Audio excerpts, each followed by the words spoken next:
রাত হলে অন্ধকার যেরকম সব জায়গাকে ছেয়ে যায়, এমন কোনো জায়গা বাদ থাকে না যেখানে অন্ধকার ঢুকে না।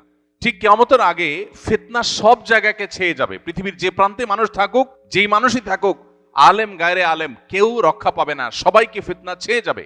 এই বিষয়ে নবী সাল্লাল্লাহু আলাইহি ওয়াসাল্লাম আমাদেরকে সতর্ক করার মানে হলো, ঝড় আসতে পারে, তোমরা যখন সে সময় পৃথিবীতে থাকবে তোমরা সতর্ক থাকবে, এবং ফিতনা তোমাদের ঈমান হরণ করবে। আল্লাহ সুবহানাহু ওয়া তাআলা তার হাবিব মুহাম্মদ সাল্লাল্লাহু আলাইহি সাল্লামের মাধ্যমে আমাদের জন্য অনেকগুলো ভবিষ্যৎবাণী করেছেন, অনেকগুলো সতর্কীকরণ আল্লাহ রাব্বুল আলামিন করেছেন। যে সমস্ত ভবিষ্যৎবাণীগুলো আমাদের জন্য গুরুত্বপূর্ণ, অতীব গুরুত্বপূর্ণ, এবং যে সমস্ত বিষয়ে আল্লাহ রাব্বুল আলামিন তার হাবিব মুহাম্মদ সাল্লাল্লাহু আলাইহি সাল্লামের মাধ্যমে আমাদেরকে সতর্ক করেছেন, সে বিষয়গুলোর মধ্যে থেকে অন্যতম একটা বিষয় হলো, পৃথিবীর আয়ু যখন শেষ হয়ে আসবে, মহাপ্রলয় মানব ইতিহাসের সবচেয়ে বড় ঘটনা, যেই ঘটনার মধ্য দিয়ে আল্লাহ তাআলা সৃষ্টি জগতের এই বিশাল বড় আয়োজন, এটার সমাপ্তি আল্লাহ তাআলা ঘটাবেন, সেই ঘটনার যত নিকটবর্তী হবে পৃথিবী, তত বেশি পৃথিবী ফিতনা সংকুল হবে এবং ফিতনায় পৃথিবী পরিপূর্ণ হয়ে যাবে। এ বিষয়ে নবী করিম সাল্লাল্লাহু আলাইহি সাল্লাম আমাদেরকে বারবার সতর্ক করেছেন, বিভিন্নভাবে সতর্ক করেছেন। নবী করিম সাল্লাল্লাহু আলাইহি সাল্লামের সে সমস্ত হাদিসগুলো পর্যালোচনা করলে দেখা যায় এবং বোঝা যায়, পৃথিবী যত তার পরিণতির দিকে এগিয়ে যাবে, কিয়ামত যত নিকটবর্তী হবে, তত মানুষের জন্য বহুমুখী ফিতনা ধেয়ে আসবে এবং ঈমান ধরে রাখা কঠিন হবে। এ বিষয় সম্পর্কে যত বেশি আমরা জানব, যত বেশি আমরা ঘাটাঘাটি করব, যত বেশি আমরা সতর্ক হব, তত বেশি আমাদের ঈমান, আমাদের আইডেন্টিটি, আমাদের তাকওয়া, আমাদের পরিচয় এবং আমাদের আল্লাহ ভীরুতা ইত্যাদিকে আমরা তত বেশি নিরাপদ এবং সেভ করতে পারবো, যত বেশি আমরা জানব। একজন মানুষ আগে থেকে যখন কোনো ঝড়ের পূর্বাভাস জানে, তখন ঝড় তাকে খুব বেশি লণ্ডভণ্ড করতে পারে না বা খুব বেশি ক্ষতিগ্রস্ত করতে পারে না, কারণ তিনি আগে থেকে জানেন এই ঝড় আসছে এবং এইভাবে অ্যাটাক এবং আক্রমণ করবে। একজন ইমানদার সেজন্য কিয়ামত পূর্ববর্তী ফিতনাগুলো সম্পর্কে যখন তিনি সচেতন হবেন, সতর্ক হবেন, তখন ফিতনা তার ঈমানকে লণ্ডভণ্ড করে দিতে পারবে না। আর এই জন্য এই বিষয়ে মুহাদ্দিসিনে কেরাম হাদিসের মৌলিক গ্রন্থগুলোতে বিভিন্ন অধ্যায় রচনা করে করে আমাদেরকে সতর্ক করেছেন, কিন্তু এগুলো নিয়ে আমাদের সমাজে খুব বেশি আলোচনা নাই, খুব বেশি চর্চা নাই, এবং আমরা খুব বেশি সতর্ক নই। এই সৃষ্টি জগৎ একসময় শেষ হবে, এটা আমাদের বিশ্বাসের গুরুত্বপূর্ণ একটা পার্ট বা অংশ। যেই ঘটনার মধ্য দিয়ে এই সৃষ্টি জগৎকে আল্লাহ তাআলা শেষ করবেন, এই সৃষ্টি জগতের মহা সংসারের এই আয়োজন পুরাটাকে আল্লাহ রাব্বুল আলামিন ক্লোজ করবেন, এবং সেই ঘটনার ভয়াবহতা কি হবে না হবে, পুরো কোরআনের শুরু থেকে শেষ পর্যন্ত বারবার বিভিন্ন জায়গায় সেই বিষয়গুলো আল্লাহ তাআলা আলোকপাত করেছেন। আর এই জন্যই আমি সবসময় আপনাদেরকে উদাত্ত আহ্বান করি, আপনারা কোরআনটা অর্থ সহকারে অনুগ্রহ করে একজন মুসলিম হিসাবে বুঝে পড়ার অভ্যাস গড়ে তুলুন। কোরআনে কারীম যদি আপনি অর্থ সহকারে বোঝার অভ্যাস গড়ে তোলেন এবং পড়েন, তাহলে ইসলাম সম্পর্কে আপনি কমপ্লিট একটা ধারণা পাবেন। আর না হলে ইসলাম সম্পর্কে আজকে একটা বিষয় জানলেন, একটা সাইড জানবেন, আবার আরেক সাইডে আপনি জানলেন না, সেটা সাইডে আপনার অজানা থেকে যাবে, অস্পষ্টতা থেকে যাবে, এখানে বিভ্রান্তির আশঙ্কা তৈরি হবে। এজন্য আপনি কালেকটিভলি ইসলামকে জানার যদি চেষ্টা করেন, তাহলে তার জন্য সবচেয়ে বড় এবং ভালো উদ্যোগ হবে কোরআনে কারীমের শুরু থেকে শেষ পর্যন্ত অর্থ সহকারে বুঝে পড়া। এই কোরআন পড়লে আপনি দেখবেন যে আল্লাহ তাআলা বারবার করে কোরআনে, বিশেষ করে শেষের পাড়ায় এবং শেষের দিকে এসে এই মহাপ্রলয়, এই পৃথিবীর ধ্বংসের যে ঘটনা, সেটা সম্পর্কে আল্লাহ আলোকপাত করেছেন। কোরআনে কারীমে সাধারণত সেই মহাপ্রলয়কে আস-সাআহ, অর্থাৎ সেই গুরুত্বপূর্ণ ক্ষণ, মুহূর্ত বলে অভিহিত করেছেন।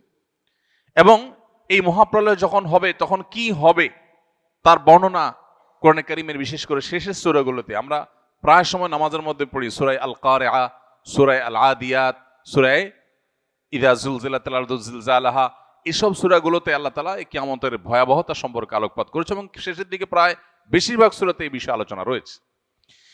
এই মহাপ্রলয়, যেটার মধ্য দিয়ে আল্লাহ তাআলা ঈসা আলাইহিস সালামের সিংহা ফুৎকারের মাধ্যমে সৃষ্টি জগতের সবকিছুকে শেষ করবেন, এবং এই পাহাড় তুলার মতো যখন উঠতে থাকবে, গোটা সৃষ্টি জগতের সব প্রাণীকে আল্লাহ যখন শেষ করে ফেলবেন, কেউ থাকবে না, যেদিন আল্লাহ বলবেন লিমানিল মুলকুল ইয়াউম লিল্লাহিল ওয়াহিদিল কাহার, পৃথিবীতে বহু মানুষ বহু রাজত্ব, ক্ষমতা, দাপট, বহু কিছুর অহংকার নিয়ে ঘুরে বেরিয়েছ, কিন্তু আজ এক আল্লাহর কর্তৃত্ব ছাড়া, শ্রেষ্ঠত্ব ছাড়া, অস্তিত্ব ছাড়া আর কেউ নেই, এমনকি ফেরেশতারাও নেই। সবাইকে আল্লাহ তাআলা শেষ করে পুনরায় আবার সৃষ্টি করে মানুষের হিসাব নিকাশ গ্রহণ করবেন। এই যে ঘটনার মধ্য দিয়ে আল্লাহ তাআলা সৃষ্টি জগতের এই সব আয়োজন শেষ করবেন, সর্বশেষ প্রাণীটারও প্রাণ কেড়ে নেওয়া হবে, সবাই মৃত হয়ে যাবে, আল্লাহ ছাড়া কেউ থাকবেন না। সেটাই হলো মহাপ্রলয়, সেটাকে আমরা অনেকে কিয়ামত বলি।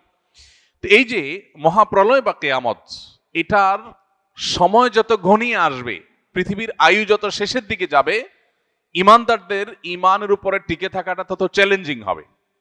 এটাকেই হাদিসের পরিভাষায় ফিতনা বা ফিতান বলা হয়েছে। মুহাদ্দিসিনে কেরাম কিতাবুল ফিতান, ফিতনা সম্পর্কিত অধ্যায় রচনা করেছেন। সেখানে কি ভাবে ফিতনা পতিত হতে পারে, ফিতনার গতি প্রকৃতি কেমন হতে পারে, সেগুলো সম্পর্কে ধারণা দেওয়া হয়েছে। নবী সাল্লাল্লাহু আলাইহি সাল্লামের একটা হাদিসের দিকে তাকালে আমরা দেখতে পাই, তিনি বলেছেন কিয়ামত যখন নিকটবর্তী হবে তখন পৃথিবীতে ফিতনা ছেয়ে যাবে। কিরকম ছেয়ে যাবে? কাওয়াকাইল মাতারি, বৃষ্টির ফোঁটা যেরকম পতিত হয় একের পর এক, একটার পর একটা ফিতনা পতিত হবে। মানুষ একটা ফিতনার মোকাবেলা করতে না করতে আরেকটা ফিতনা এসে পড়বে। রাত যেরকম, অন্ধকার যেরকম রাতকে ছেয়ে যায়, রাত হলে অন্ধকার যেরকম সব জায়গাকে ছেয়ে যায়, এমন কোনো জায়গা বাদ থাকে না যেখানে অন্ধকার ঢুকে না। ঠিক কিয়ামতের আগে ফিতনা সব জায়গাকে ছেয়ে যাবে। পৃথিবীর যে প্রান্তে মানুষ থাকুক, যেই মানুষই থাকুক, আলেম গায়রে আলেম, কেউ রক্ষা পাবে না, সবাইকে ফিতনা ছেয়ে যাবে। এই বিষয়ে নবী সাল্লাল্লাহু আলাইহি ওয়াসাল্লাম আমাদেরকে সতর্ক করার মানে হলো, ঝড় আসতে পারে, তোমরা যখন সে সময় পৃথিবীতে থাকবে তোমরা সতর্ক থাকবে এবং ফিতনা তোমাদের ঈমান হরণ করবে। তো এইরকম পরিস্থিতি সম্পর্কে নবী করিম সাল্লাল্লাহু আলাইহি ওয়াসাল্লামের অনেকগুলো হাদিস পাওয়া যায়। আমরা এখন মেলালে দেখি সেই সময়টা আমরা শুরু করেছি, সেই সময়টাতে প্রবেশ করা। এটা কতদূর প্রলম্বিত হবে, কতদিন দীর্ঘায়িত হবে, কত বছর চলবে, সেটা কি 100 বছর চলবে না 1000 বছর চলবে, আল্লাহ তাআলা ভালো জানেন। তবে ফিতনার মধ্যে আমরা প্রবেশ করে ফেলেছি।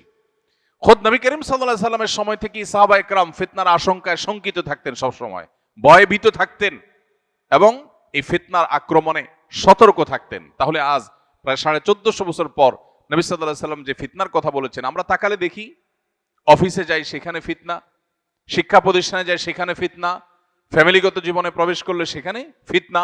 ফিতনা ছাড়া আমরা কিছু দেখি না, এমনকি ধর্মীয় প্রতিষ্ঠানগুলোতেও নানাবিধ ফিতনা। ফিতনা জিনিসটা কি?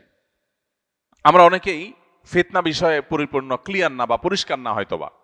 ফিতনা মানে আমরা ধোঁয়াশা বলতে পারি, বিভ্রান্তি বলতে পারি। কোথাও আপনি দেখতে পাচ্ছেন মরিচিকা, যে মরিচিকা আপনি দেখছেন খোলা চোখে পানি, সেটা আসলে পানি না, সেটা মরিচিকা। এটা এক প্রকারের ফিতনা। এটাকে আপনি মনে করছেন অনেক ভালো, সেটা আসলে ভালো না, তার পেছনে লুকিয়ে আছে কালো অন্ধকার। ঠিক একইভাবে কিয়ামতের আগে মানুষ ডিসিশন নিতে পারবে না, সিদ্ধান্ত গ্রহণ করতে পারবে না। এমন এমন ইস্যু আসবে যে ইস্যুতে তার ঈমান নিয়ে সে সন্দেহের দোলাচলের মধ্যে পড়ে যাবে, যা আসলে আমি ঠিক আছি, আমার বিশ্বাস আদৌ ঠিক আছে। এমন এমন ক্রাইসিস আসবে, কখনো হয়তো উন্নয়নের নামে, উন্নতির নামে, গবেষণার নামে, জীবনমানকে উন্নত করার নামে, সায়েন্স এবং টেকনোলজির নামে, নানা নামে পৃথিবীতে এমন এমন পরিবেশ তৈরি হবে যে মানুষ রীতিমতো তার বিশ্বাস, তার ঈমান নিয়ে সংশয়ের মধ্যে পড়ে যাবে। আজ এই সংশয়বাদ ঘরে ঘরে, জনে জনে, এটাকে আমরা আজকের পৃথিবীর নতুন তুফান বলতে পারি।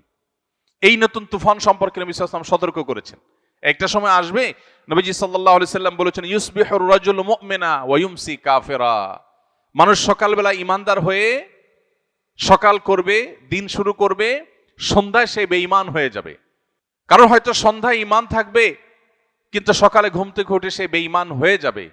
ঈমানটা এত ঠুনকো হবে, এত দুর্বল হবে, কচু পাতার পানির মতো এতটা নড়বড়ে হবে যে তার আইডেন্টিটি মুহূর্তের ভিতর পরিবর্তন হবে। এমন এমন চমক আসবে। এখন পৃথিবীটা হলো চমকের পৃথিবী, একের পর এক চমক। আমরা সার্চ ইঞ্জিনের যে চমক, সেটা দেখে সারতে না সারতে এআই এর চমক, আর্টিফিশিয়াল ইন্টেলিজেন্সের চমক আমাদের সামনে এসে উপস্থিত। আমরা যোগাযোগ ব্যবস্থার ক্ষেত্রে একটার পর একটা চমক দেখছি। মানুষকে আল্লাহ তাআলা এমন এমন সক্ষমতা দিচ্ছেন, মানুষের ব্রেইনে এমন এমন ইস্যু আল্লাহ তাআলা দিচ্ছেন, এমন এমন আইডিয়া আল্লাহ তাআলা মানুষের মধ্যে দিচ্ছেন, যেই জিনিসগুলো অনেক ক্ষেত্রে আমাদেরকে রীতিমতো সন্দেহের মধ্যে ফেলে দেয় যে আসলে মানুষ এবং মানুষের সৃষ্টিকর্তা আল্লাহ রাব্বুল আলামিন এবং সৃষ্টি জগৎ, এই দুইয়ের মধ্যে পার্থক্য করা আমাদের জন্য কঠিন হয়ে যায়। ভাইরা আমার, ফিতনা কতভাবে পতিত হতে পারে, কত দিক থেকে আসতে পারে, সেটা আমাদের ধারণা এবং কল্পনারও বাহিরে। কিয়ামত যত নিকটবর্তী হবে, মানুষের ঈমানদারের আইডেন্টিটি ধরে রাখা তত কঠিন হবে। এটাই ফিতনা। সেই সময়টা আমরা শুরু করেছি, প্রবেশ করেছি, পার করছি। যত সময় যাবে এই ক্রাইসিস, এই সংকট আরো বাড়বে, আরো বৃদ্ধি পাবে। নবী করিম সাল্লাল্লাহু আলাইহি সাল্লাম আমাদেরকে সতর্ক করেছেন। তিনি বলেছেন, বাদিরু বিল আমালি ফিতানা কাকিতাইল লাইলিল মুজলিম। তোমরা ভালো কাজ নেকামল করার জন্য প্রতিযোগিতায় লিপ্ত হও এবং দ্রুততার সাথে অগ্রসর হও ভালো কাজের দিকে। কারণ এমন সময় আসছে যখন গভীর গুটগুটে অন্ধকার রাত যেরকম অন্ধকার হওয়ার কারণে কোনটা ভালো কোনটা মন্দ মানুষ পরখ করতে পারে না, এরকম সময় আসবে যে তুমি সত্য আর অসত্য, ভালো আর মন্দ পরখ করতে কষ্ট হবে। সেই সময় আসার আগে তোমরা নেকামলে প্রবেশ করো, ভালো কাজে লিপ্ত হও। এবং সেই সাথে নবী সাল্লাল্লাহু আলাইহি সাল্লাম বলেছেন, আবু সা'লাবা আল খুশানি রাদিয়াল্লাহু তাআলা আনহু থেকে বর্ণিত হাদিসে তিনি বলেছেন, ফা ইন্না মিন ওয়ারাইকুম আইয়ামা আস-সাবরু ফীহিন্না মিসলাল কবদি আলাল জামার। নবীজি বলেছেন সাহাবীদেরকে লক্ষ্য করে যে তোমরা চলে যাওয়ার পরে পৃথিবীতে এমন একটা সময় আসবে যখন দ্বীনের উপরে, ইসলামের উপরে, ঈমানের উপরে টিকে থাকাটা এটা জ্বলন্ত কয়লা হাতের উপরে নিয়ে থাকা যেরকম কঠিন, ওইরকম কঠিন হয়ে যাবে। আজ পৃথিবীতে মুসলিম আইডেন্টিটি নিয়ে চলাটা সহজ না কঠিন? কঠিন। অমুসলিম প্রধান অঞ্চলে বা দেশে তো পরের কথা, মুসলিম প্রধান দেশেও মুসলিম আইডেন্টিটি নিয়ে টিকে থাকা বড় কঠিন। আপনার দাড়ি থাকবে, টুপি থাকবে, আপনি নামাজ পড়বেন, হালাল হারাম মেনটেন করবেন, আপনি মাহারাম মেনটেন করবেন, আপনি সিরিয়াস দিন পালন করবেন, কোরআন হাদিসের প্রত্যেকটা আদেশ শেষে মানার চেষ্টা করবেন, আল্লাহর দাসত্ব এবং আবদিয়তকে আপনি ধারণ করে চলার চেষ্টা করবেন। সমাজই আপনাকে আলাদা চোখে দেখবে, বলবে যে এটা বেকার হয়ে গেছে, এই লোকের মাথা কেউ নষ্ট করছে। আপনি জাতে উঠতে পারবেন না। জাতে ওঠার জন্য আপনাকে অনেক অপকর্ম, অনেক গুনাহের কাজ, অনেক পাপের কাজ, কোরআন হাদিসের বাইরে আপনাকে যেতে হবে। এই যে একটা প্রবণতা, এটা আমাদের সেই সময়ের কথা স্মরণ করিয়ে দেয় যে এই সময়ের কথা নবীজি বলেছেন যে এমন একটা সময় আসবে যে ঈমানের উপরে টিকে থাকাটা জ্বলন্ত কয়লা হাতে রাখার মতো কঠিন হবে। ভাইরা আমার, এখন আপনার সন্তানটা নামাজ কালাম পড়ে, দিনদার, সে হারামে যায় না। সমাজের বেশিরভাগ মানুষ পাপাচারে লিপ্ত, নামে মুসলমান, দিন থেকে সরে গেছে। ওই যে ফিতনার কারণে তারা দিন থেকে সরে গেছে। এই মানুষগুলোর কাছে আপনি বরং ভিন্ন গ্রহের কোনো বাসিন্দা। আপনি বরং সমাজ বুঝেন না, সামাজিকতা বুঝেন না, আপনি বরং অসামাজিক, আপনি বরং সেকেলে, আপনি পুরাতন, আপনি আধুনিক না, আপনি পিছিয়ে পড়া, আপনি সমাজের বোঝা, আপনি স্মার্ট না। হাজারটা ট্যাগ আপনাকে দেয়া হবে। ভাইরা আমার, এই কথা নবী সাল্লাল্লাহু আলাইহি সাল্লাম বলেছেন যে একটা সময় আসবে যখন ঈমান এর উপরে অটল থাকা, অবিচল থাকাটা হাতের উপরে জ্বলন্ত কয়লা ধরে রাখার মতো কঠিন হবে। নবীজি বলেছেন, লিল আমিলি ফিহিন্না মিসলা আজরি 50 রাজুলা ইয়ামালুনা মিসলা আমালিকুম। নবীজি বলেছেন ওই রকম কঠিন সময়ে যখন ইসলামের উপরে টিকে থাকা কঠিন হবে। আপনি দেখুন সারা পৃথিবীতে, আপনি মুসলিম হন, ভালো মুসলিম হন, তাহলে সব বাধা। আপনি ইসলাম ছেড়ে দিলে আর বাধা নেই। ফিলিস্তিনের মানুষ তারা যদি মুসলমান না হয়ে অন্য কোন আইডেন্টিটি তাদের হতো, তাদের এত কষ্ট করতে হতো না।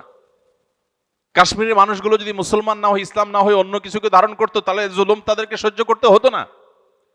গত দীর্ঘ বহু বছর ধরে আমাদের দেশে জঙ্গিবাদের নামে, রাজাকারের নামে, বিভিন্ন নামে ধর্মীয় লেবাসধারীদেরকে যে কোণঠাসা করা হয়েছে, এরা যদি এই ধর্মীয় লেবাস, ধর্মীয় আইডেন্টিটি, ধর্মীয় মূল্যবোধকে ধারণকারী না হতেন, তাহলে এত বাধার মুখোমুখি তারা হতে হতো না।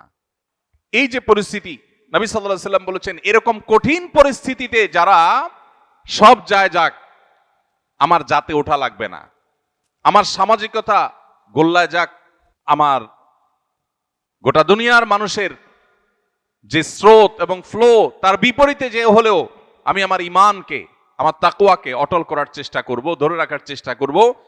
এই প্রতিজ্ঞা যদি কেউ করে এবং সে টিকে থাকতে পারে, নবীজি বলেছেন সেই লোক একজন আমল করে যে সওয়াব পাবে, সাহাবীদেরকে বলেছেন তোমরা 50 জন আমল করলে যে পরিমাণ সওয়াব পায়, সে একজন সে সওয়াব পাবে। 50 জনের আমলের সওয়াব একজন পাবে। নামাজ পড়বে এক ওয়াক্ত, সওয়াব পাবে 50 ওয়াক্তের, 50 জনেরটা।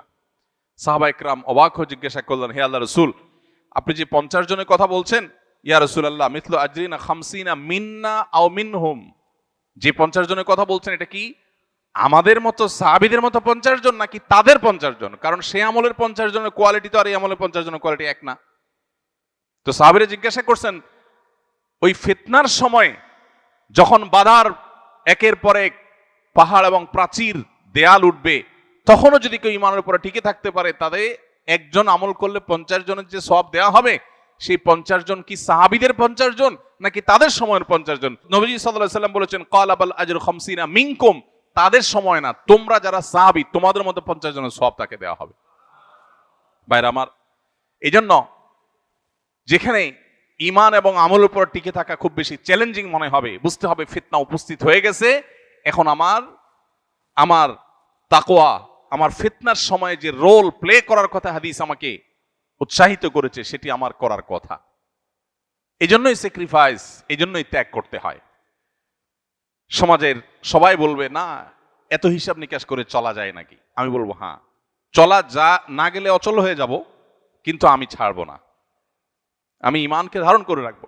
আল্লাহ তাআলা ফিতনার সময় আমাদেরকে এভাবে ঈমানকে, আমাদের আইডেন্টিটিকে, আমাদের তাকওয়াকে সেভ করার তৌফিক দান করুন। চতুর্দিকে তাকালে দেখব যে সামাজিকতার হাতছানি, আরে সমাজের সাথে তাল মিলাইতে হয়, প্রত্যেকটা লোকের মধ্যে দেখবেন এই প্রবণতা। ঈমানদার কখনো পরিপূর্ণ তথাকথিত সামাজিক হবে না। বহু কাজে ঈমানদার বলবে না সমাজ কি বলে দেখার দরকার না, আমার ঈমান আমল কি বলে আমি সেটা দেখবো, তাতে যদি গোটা সমাজের বিরুদ্ধে যেতে হয় যাব। এটাই হলো ঈমানের দাবি, এটা হলো তাকওয়ার দাবি, এটা হলো অটল এবং অবিচল থাকার কথা। আব্দুর রহমান ইবনে শাইবা রাদিয়াল্লাহু তাআলা আনহুর হাদিস আমাদের সবার কাছে বাঁধাই থাকা উচিত, লিখে রাখা উচিত, চোখের সামনে রাখা উচিত। তিনি বলেছেন, নবী সাল্লাল্লাহু আলাইহি সাল্লাম থেকে তিনি শুনেছেন, বাদা আল ইসলামু গরিবান ওয়া সায়াউদু কামা বাদা ফাতুবা লিল গুরাবা। নবীজি বলেছেন, ইসলাম পৃথিবীতে এসেছে যখন, তখন সূচনার সময়ে, শুরুর সময় ইসলাম ছিল বেদুইন, মুসাফির, পথিকের মতো, অচেনা অজানা, যাকে কেউ যাচে না পুছে না, যাকে কেউ আপন করে নিতে চায় না। একজন মুসাফির, পথিক, অচেনা, তিনি কোনো এলাকায় গেলে, কোনো মহল্লায় গেলে, কোনো মসজিদে গেলে কেউই তাকে আপন করে নিতে চায় না, কেউ বাসায় তুলতে চায় না, কেউ ঘরে নিতে চায় না, কারণ চিনি না, জানি না। সবাই তার থেকে নিজেকে দূরে রাখার চেষ্টা করে বা তার কাছে খুব বেশি ভেড়ে না, কেউ যাচ্ছে না, কেউ পোছে না তাকে। নবীজি বলেছেন, ইসলাম যখন শুরুতে এসেছে পৃথিবীতে, তখন এইরকম একটা অবস্থায় ছিল, কিন্তু একটা সময় ইসলামের শৌর্যবীর্য, ইসলামের প্রভাব প্রতিপত্তি, ইসলামের সাম্রাজ্য, ইসলামের জয়যাত্রা, ইসলামের প্রচার প্রসার এমন বেশি হবে যে গোটা পৃথিবীতে ইসলামের প্রভাব থাকবে। কিন্তু আবার পৃথিবীতে ইসলাম আগের জায়গায় ফেরত যাবে, অর্থাৎ আবার এমন একটা সময় আসবে কিয়ামতের আগে যে পৃথিবীতে ইসলামকে কেউ ধারণ করতে চাইবে না, ইসলামের পরিচয়ে কেউ পরিচিত হতে চাইবে না। ইউনিভার্সিটিগুলোতে আমাদের তরুণদের মধ্যে সালাম দেওয়া নিয়ে হীনমন্যতা হয়, সালাম দিতে চায় না, কারণ সালাম দিলে সে হুজুর হয়ে যাবে। এখানে কেউ সালাম দেয় না, এখানে হাই বলে, হ্যালো বলে, এখানে সালাম দেয় না। ঠিক একইভাবে কর্পোরেট দুনিয়াতে, সেখানে যারা বসবাস করছেন, ব্যক্তিগত জীবনে ইসলাম যতই প্র্যাকটিস করুক, ওখানে উনি সালাম দেন না, কারণ এখানে সালাম দেওয়া না প্রচলন নাই। এরকম আরো বহু বিষয়ের প্রচলন নাই।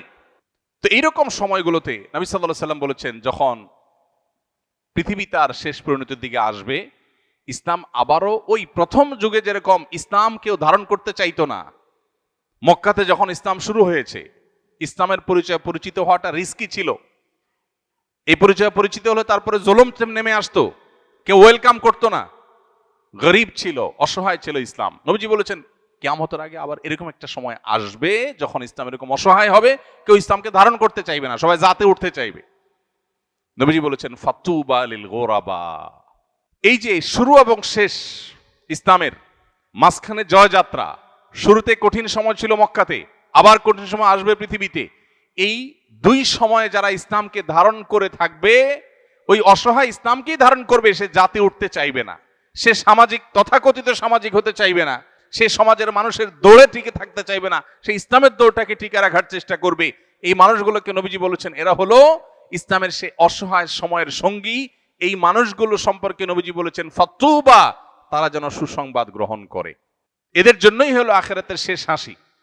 ভাইরা আমার, তখন নবীজিকে জিজ্ঞাসা করা হলো মানিল গোরাবা ইয়া রাসূলুল্লাহ, হে আল্লাহর রাসূল, ইসলামের কঠিন সময়ে যারা ইসলামকে ধারণ করবে, আপনি যাদেরকে গরীব বলে আখ্যায়িত করেছেন, এখানে অর্থকরী না থাকলে যে গরীব হয় সেটা উদ্দেশ্য নয়, বরং দুঃসময়ের কাণ্ডারি, যাচ্ছে না পোছে না সেরকম পথিকের মতো ইসলামকে ধারণকারী বলতে হে রাসূল আপনি কাকে বুঝিয়েছেন?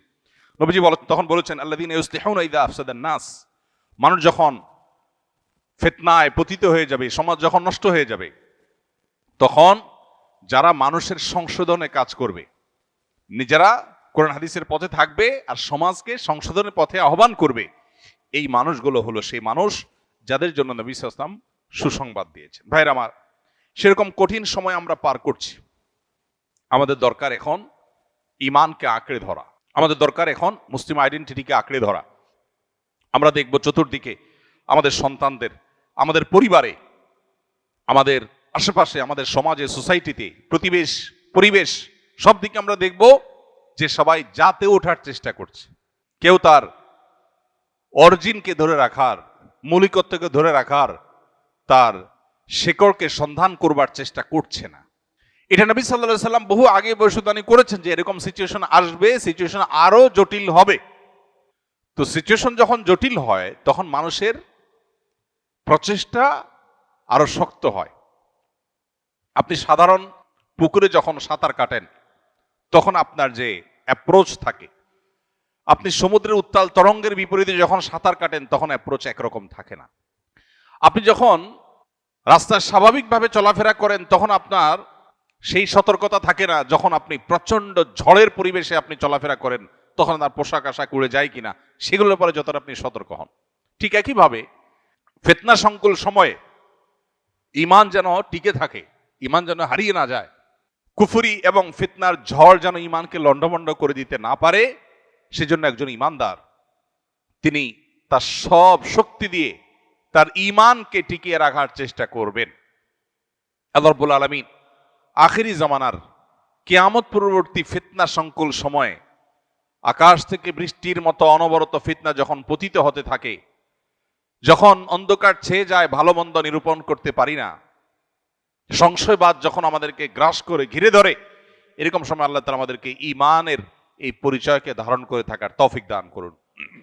ভাইরা আমার, আমরা চতুর্দিকে দেখি নানাবিধ ফিতনা, ফিতনার তালিকা, ফিতনার নজির, ফিতনার দৃষ্টান্তগুলো যদি আমরা আলোচনা করতে চাই সেটা অনেক লম্বা, অনেক দীর্ঘ। এর মধ্যে থেকে একটা উদাহরণ হলো আজকের পৃথিবী উন্নয়নের নামে আমাদের এমন জীবনধারা বা এমন লাইফস্টাইল আমাদেরকে উপহার দিয়েছে যেখানে মানুষ প্রচুর পরিমাণ সম্পদ কামাই করা এবং খুব বেশি সুখ স্বাচ্ছন্দ্য আর ভোগ বিলাসের মধ্যে থাকা, এটা জীবনের অন্যতম লক্ষ্যে পরিণত হয়েছে।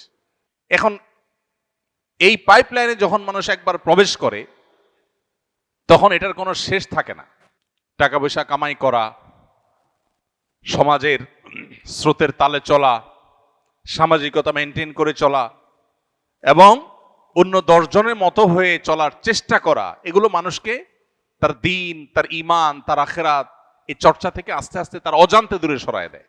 এই জন্য নবী করিম সাল্লাল্লাহু আলাইহি সাল্লামকে আল্লাহ তাআলা সতর্ক করেছেন, আমাদেরকে আল্লাহ সতর্ক করেছেন। কোরআনে কারিমে আল্লাহ বলেছেন ইন্নামা আমওয়ালুকুম ওয়া আওলাদুকুম ফিতনা, তোমাদের সম্পদ এবং সন্তান এগুলো এক প্রকারের ফিতনা, অর্থাৎ এগুলো তোমাদেরকে ধোঁয়াশার মধ্যে ফেলে দেয়। ঈমান নাকি টাকা পয়সা, ঈমান নাকি সামাজিক স্ট্যাটাস, ঈমান নাকি সন্তান সন্ততির তথাকথিত ক্যারিয়ার। অনেক সময় আখিরাত ডুবাই দিয়ে সন্তান সন্ততির ক্যারিয়ারকে আমরা উপরে তোলার চেষ্টা করি। অনেক সময় সম্পদ এর পাহাড় গড়বার প্রয়োজনে ঈমান, আমল, আকীদা, হালাল হারাম সবকিছুকে ডুবাই দেই। তাহলে আমি যে কোনটা গ্রহণ করব, কোনটা আমার গ্রহণ করা উচিত, এই সিদ্ধান্তহীনতাটাই হলো ফিতনা। নবীজি বলেছেন, সন্তান সন্ততি সম্পদ এগুলো তোমাদেরকে ধোঁয়াশায় ফেলে দিবে, বিভ্রান্তিতে ফেলে দিবে, তুমি কোন দিকে যাবে, এবং বিভ্রান্ত হয়ে দেখা যায় ভুল পথে গিয়েছ, আখিরাত বরবাদ করে ফেলেছ। এর বাইরে আজ ভালো এবং মন্দের যে মাপকাঠি, এই মাপকাঠিগুলো পরিবর্তন হয়ে যাচ্ছে। গোটা বিশ্বে পাওয়ার হোল্ড করা, সম্পদ কামাই করা, এটাই মানুষের মর্যাদার মাপকাঠি হয়ে গেছে, মানদণ্ড হয়ে গেছে। ভালো মানুষের ভাত নাই, সহজ বাংলায়।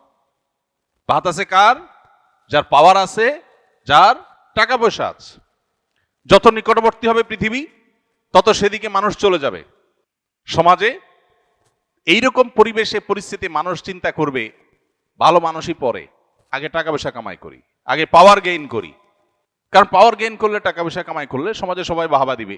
এখন এই সময়টাতে সমাজে আমি লাইমলাইটে আসাটা গুরুত্বপূর্ণ না আমার মুসলিম আইডেন্টিটিকে ধরে রাখা গুরুত্বপূর্ণ, এটা হলো ফিতনা। বেশিরভাগ মানুষ জোয়ারে গা ভাসায়, না এ যুগে টাকা পয়সা না হলে চলে নাকি, এ যুগে ভালো চেয়ারে না গেলে চলে নাকি। কিন্তু যে ইমানদার, ওই যে 50 গুণ সাহাবীদের সমান 50 জনের সওয়াব পাবে, সেই লোক সমাজের এই গড্ডালিকায় স্রোতে গা ভাসায় না, সে বিপরীতে চলে। সে বলে না, আমার সামাজিকতার দরকার নাই, সবাই হ্যাঁ চোখে দেখুক, কিন্তু আমি সততা, আদর্শ, নীতি এটাতে আমি ছাড় দিব না, তাতে আমার পরিবারের লোকদের কাছে আমি খারাপ হতে পারি। স্ত্রী হয়তো বলতে পারে যে এটা অচল, অচল না। হয়তো সন্তানরাও বলবে, আমার বাবা সে আমাদেরকে কিছু দিয়ে যায়নি।